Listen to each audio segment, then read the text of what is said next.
সদ্য গঠিত অন্তর্বর্তী সরকারের সদস্যদের মধ্যে বিভিন্ন মন্ত্রণালয় ও বিভাগের দায়িত্ব বণ্টন করা হয়েছে। প্রধান উপদেষ্টা ডক্টর মোহাম্মদ ইউনূসের দায়িত্বে রয়েছে ২৭ মন্ত্রণালয়।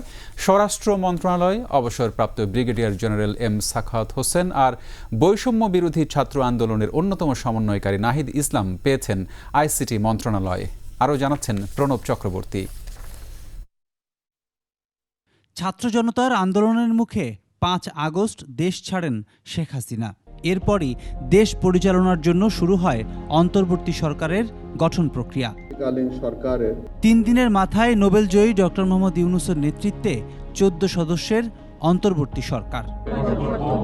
এর পরের দিন অন্তর্বর্তী সরকারের উপদেষ্টাদের দায়িত্ব বণ্টন করে প্রজ্ঞাপন জারি করে মন্ত্রিপরিষদ বিভাগ।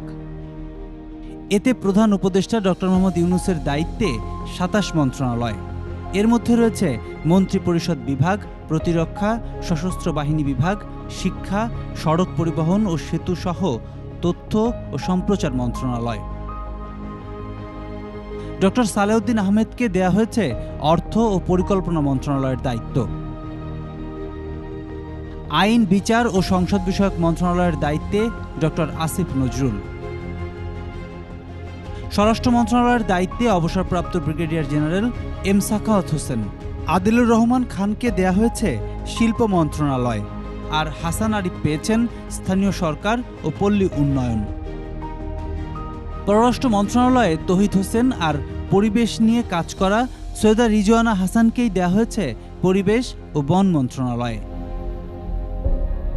বৈষম্য বিরোধী ছাত্র আন্দোলনের সমন্বয়কদের অন্যতম নাহিদ ইসলামকে দেয়া হয়েছে ডাক, টেলিযোগাযোগ ও তথ্য প্রযুক্তি, আর যুব ও ক্রীড়া মন্ত্রণালয়ে রাখা হয়েছে আসিফ মাহমুদ সজীব ভূঁইয়াকে। মৎস্য ও প্রাণী সম্পদ মন্ত্রণালয়ের ভার পেয়েছে ফরিদা আক্তার। আফামা খালিদ হাসান পালন করবেন ধর্ম মন্ত্রণালয়ের দায়িত্ব।